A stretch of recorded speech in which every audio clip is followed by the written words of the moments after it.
Kaya saan bahay ni Consel dito? Oo, yun, kapitan mo yun. Kapitan mo yung dilat na yun. Yun, yung dilat ng mama na yun. Parang bumabasak yun. Awal na dito, kadami na dito yun. Kapitan mo yun yan, nagtanong yun. Malaki pa to.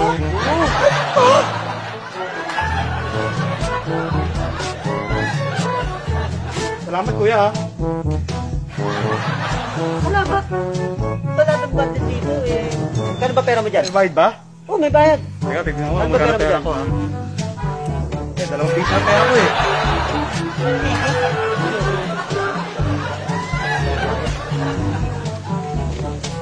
Saan ba ito? Kuya, kuya. Ikaw ba yung ibang anak? Si Cristo, sa babae mo siya dito. Hindi ako si Jesus! Si Barabas ako! Dire-diretso kayo doon. Paglabas yun dyan sa gate, kakaliwa. Yung nakikita kayong rotonda. Iikot kayong 3 beses. Hindi kayo maihilo dyan kasi meron lang doon. Pag lumagpas na kayo sa traffic enforcer, tapos na kayo yung 3 umikot sa rotonda, diretso naman kayo. May makikita kayo doon para daka ng tricycle. Huwag kayo tatanga-tanga ha? Then, doon kayo magtanong. Kasi hindi ko alam. Sinabi, hindi ko alam.